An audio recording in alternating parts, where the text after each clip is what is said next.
Mes bien-aimés dans le Seigneur, je vous salue tous dans le précieux nom de notre Seigneur et Sauveur Jésus-Christ. Aujourd'hui, nous partageons un message intitulé « Ce n'est pas la quantité de savoir qui fait la différence, mais la qualité de notre relation avec Dieu. » Mes bien-aimés, à mesure que la connaissance augmente, que nous progressions spirituellement, que nous apprenons à mieux prier, à mieux adorer, à mieux citer les versets, un danger subtil peut apparaître. Il devient possible d'adorer sans lui ouvrir pleinement le cœur, de citer des versets avec précision et même de répéter ce que nous avons appris tout en perdant sans nous en rendre compte la relation vivante avec lui. Ainsi, nous abandonnons souvent notre premier amour. Il devient possible d'adorer sans lui ouvrir pleinement le cœur, de citer des versets avec précision et même de répéter ce que nous avons appris, tout en perdant sans nous en rendre compte la relation vivante avec lui, donc avec le Seigneur. Ainsi, nous abandonnons souvent notre premier amour. Pourtant, la parole de Dieu n'a jamais été donnée pour remplacer la relation, mais pour la nourrir et l'éclairer. Lisons Psaume 119, versets 105. Nous rappelle, ta parole est une lampe à mes pieds, est une lumière sur mon sentier. La parole nous aide à voir clair quand le chemin est obscur, non pas seulement à accumuler du savoir, mais à marcher avec Dieu dans la vérité. Dieu ne mesure pas notre spiritualité à la quantité de connaissances, mais à la qualité de la relation. Il regarde l'intention du cœur, pas seulement la forme extérieure. Alors aujourd'hui, demandons au Seigneur de nous préserver d'une foi mécanique, d'une vie spirituelle faite de répétitions sans but. Demandons au Seigneur de renouveler en nous une relation sincère, vivante et profonde avec lui. Car là où il y a la relation, il y a la vie. Et là où il y a la vie, Dieu agit. Lisons Apocalypse, chapitre 2, verset 4. Ce que je lis au nom de Jésus-Christ, ce que j'ai contre toi, tu as abandonné ton premier amour. Tu as abandonné ton premier amour. Le premier amour, c'est quand on vient à Dieu sans masque, sans performance spirituelle, sans formule compliquée. On lui parle avec le cœur comme à un père. Pas besoin d'impressionner Dieu, juste d'être vrai.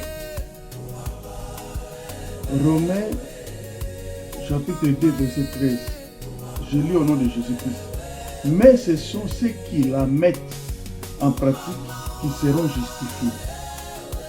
Mais Dieu ne cherche pas seulement des paroles justes. Il cherche un cœur présent. Il ne cherche pas des prières bien dites, mais des vies bien alignées avec sa volonté. Parler à Dieu avec sincérité est important, mais marcher avec Dieu dans l'obéissance l'est tout autant. Car la vraie foi ne se manifeste pas seulement dans ce que nous disons devant Dieu, mais dans la manière dont nous vivons devant lui. David l'exprime avec une simplicité profonde. Nous pouvons lire dans Psaume chapitre 27, verset 4.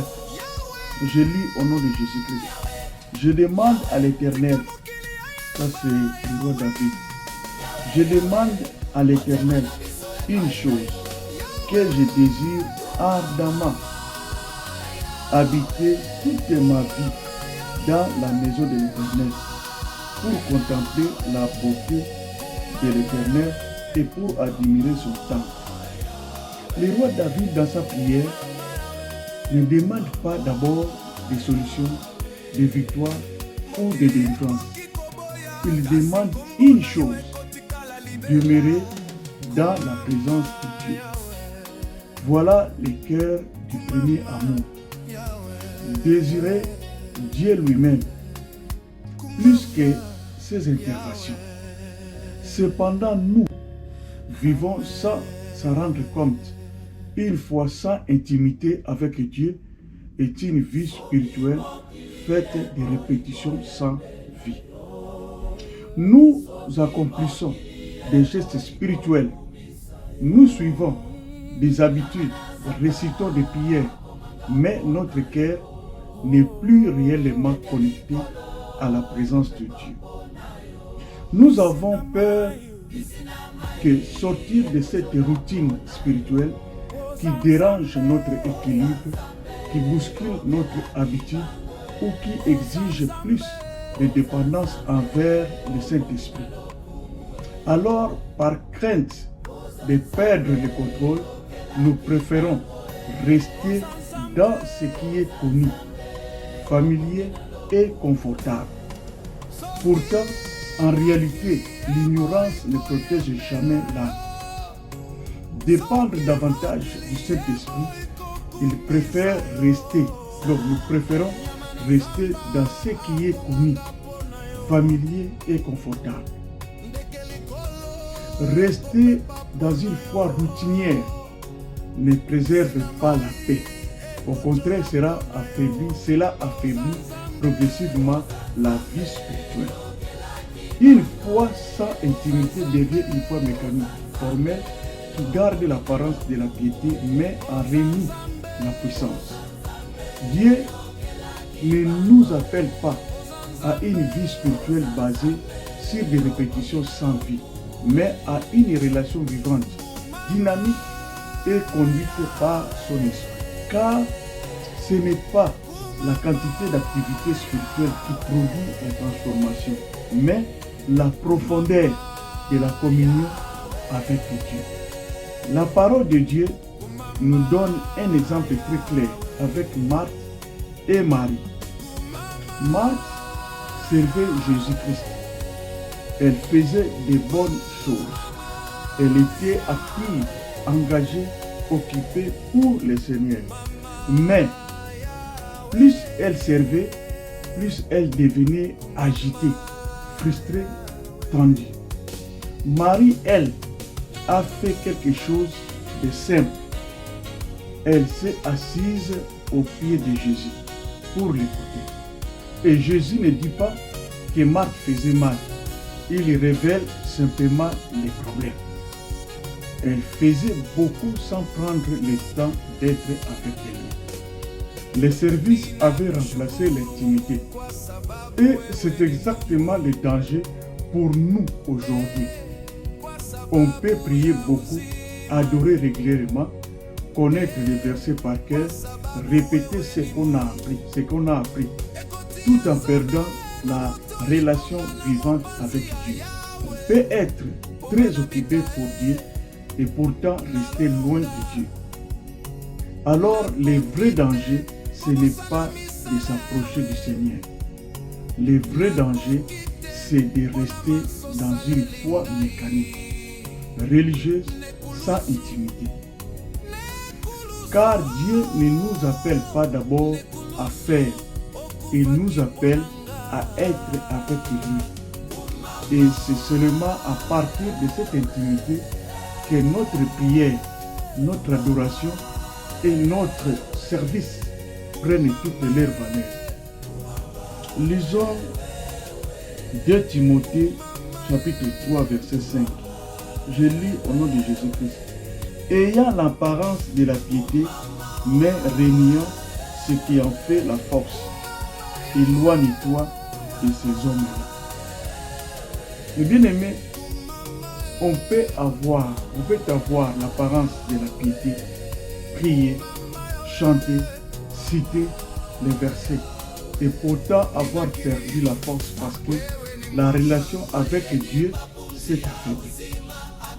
Bien que nous ayons appris beaucoup de choses et pratiqué de nombreuses disciplines spirituelles, que Dieu renouvelle à nous une relation sincère, vivante et profonde avec lui. La connaissance seule ne soutient pas là. Les habitudes seules ne produisent pas la transformation. Et la répétition sans intimité épuise progressivement la vie spirituelle. Mais bien aimé, Jésus, notre Seigneur et Sauveur, nous parle dans Jean chapitre 15, verset 4 à 5, de demeurer avec nous. Donc, demeurer en moi. La vie spirituelle ne dépend pas d'abord de ce que nous faisons pour Dieu, mais de la relation que nous entretenons avec lui. Ce n'est pas la quantité de prières que nous faisons, ni le nombre de versets que nous citons, ni même la qualité de notre adoration qui touche Dieu, mais la disposition de notre cœur devant lui. La disposition de notre cœur devant Jésus-Christ.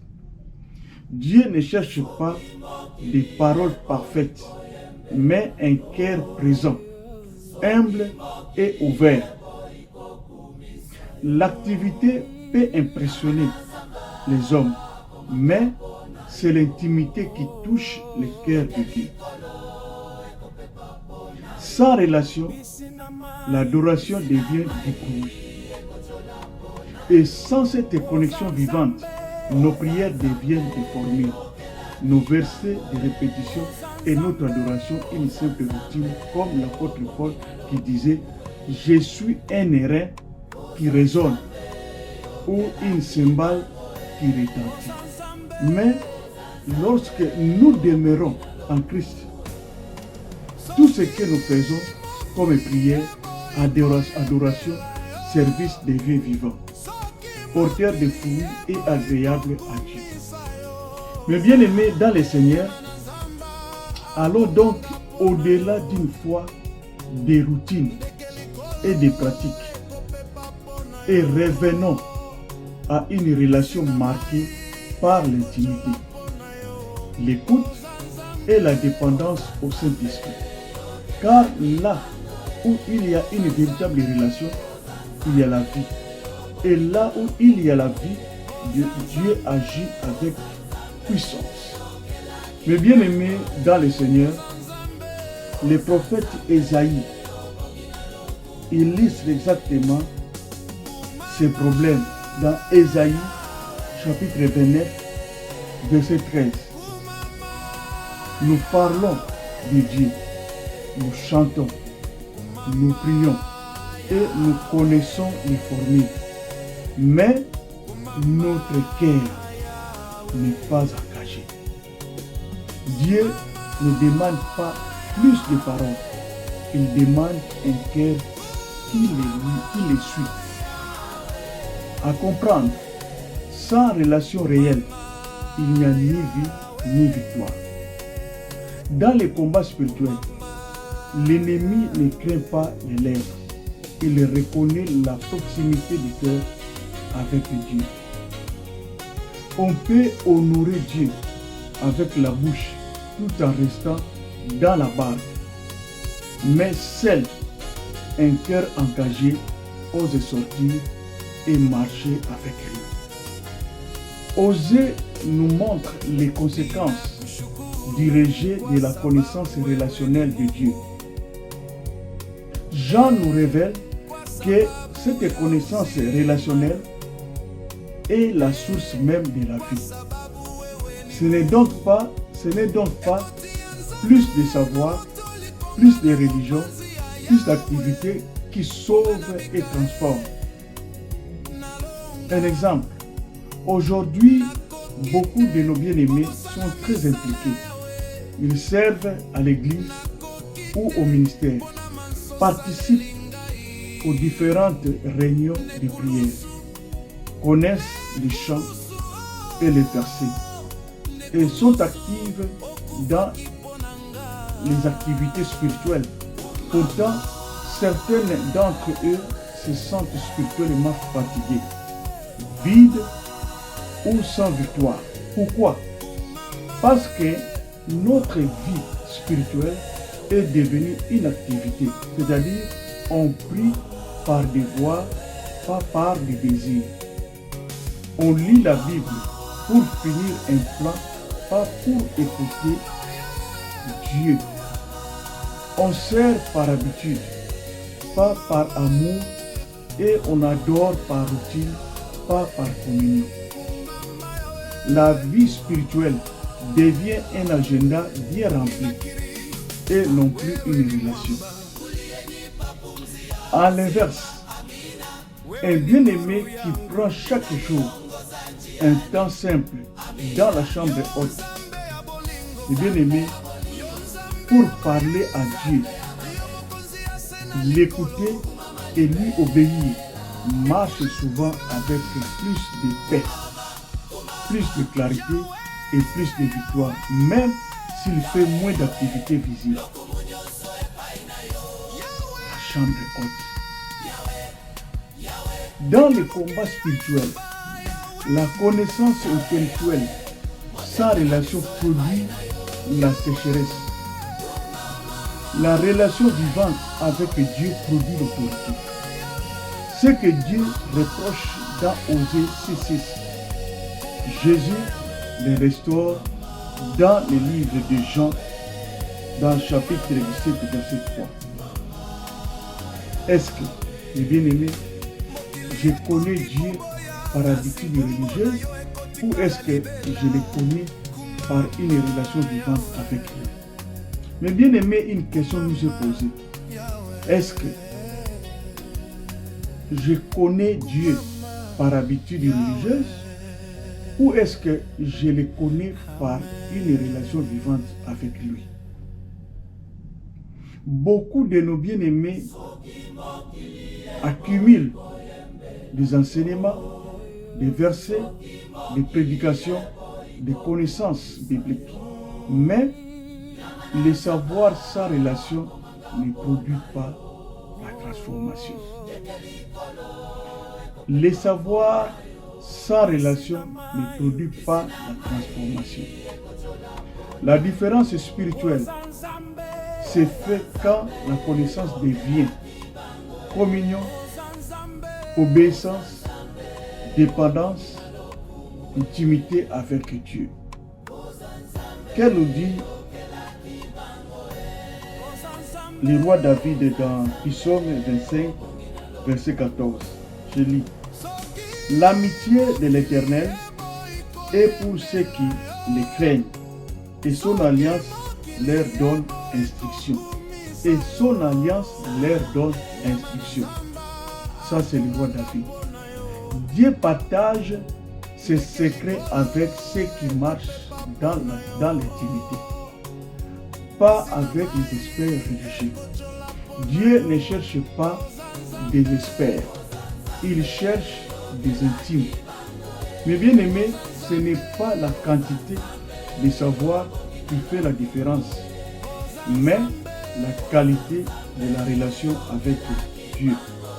On peut apprendre davantage, prier davantage, servir Dieu davantage, connaître davantage des versets et pourtant perdre l'essentiel, l'intimité avec Dieu. Dieu ne nous appelle pas à une foi mécanique, ni à une vie spirituelle faite de répétitions sans vie. Il nous appelle à demeurer en lui, à vivre une relation simple, vraie et profonde. Comme David, nous sommes invités à désirer une seule chose, demeurer dans la présence de Dieu. Comme Marie, nous sommes appelés à choisir la relation avant l'activité. Car l'activité sans intime fatigue, mais la relation vivante avec Dieu produit la vie la paix et l'autorité. Dans les combats spirituels, ce n'est pas la quantité de paroles qui impressionne l'ennemi, mais la proximité réelle du cœur avec Dieu. Dieu ne cherche pas les experts religieux, il cherche les intimes. Il ne cherche pas des prières bien dites, mais des vies bien alignées. Il ne cherche pas plus de bruit spirituel, mais des cœurs qui demeurent en lui. Alors aujourd'hui, faisons un choix conscient. Passer de la routine à la relation, de la performance à l'intimité, de la connaissance saine à la communion vivante. Car là où il y a une véritable relation, il y a la vie. Et la vie est là où il y a la vie, Dieu agit avec puissance. Est-ce que j'accumule les enseignements plus vite que je ne cultive la relation avec Dieu? Ce que je sais de Dieu influence-t-il réellement ma manière de vivre ou surtout ma manière de parler? Est-ce que je confonds parfois connaissance biblique et intimité spirituelle? Mes bien-aimés, prions. Seigneur, me voici devant toi. Je ne viens pas d'abord pour beaucoup parler, mais pour me rendre disponible à ta présence. Pardonne-moi quand j'ai prié par habitude, quand j'ai répété les mots sans écouter ton cœur, quand je parlais sans te laisser l'espace de répondre. Aujourd'hui, je m'étais devant toi. Parle, Seigneur, quand ton serviteur écoute. Calme mes pensées, apaise mon cœur et rend mon esprit sensible à ta présence. Je ne veux pas seulement te demander des choses. Je veux te connaître davantage. Renouvelle en moi une relation sincère, vivante et profonde avec toi. Saint-Esprit, conduis-moi, enseigne-moi à écouter, à obéir et à marcher chaque jour selon ta volonté. Je m'abandonne à toi, Seigneur Jésus-Christ, non par des mots seulement, mais avec tout mon cœur. Que ton sang, Père de gloire, Père de bonté, puisse protéger ma vie et celle de ma famille. Que nous soyons invisibles contre toutes les attaques du ténèbres. Et que toi seul tu sois élevé, Seigneur Jésus-Christ, au milieu de nous. Fortifie nos vies de prière, fortifie nos genoux. Que toutes les choses te glorifient pour l'unique gloire de ton nom. Au nom puissant de Jésus-Christ de Nazareth. Amen. Mes bien-aimés, que Dieu nous bénisse. Bye.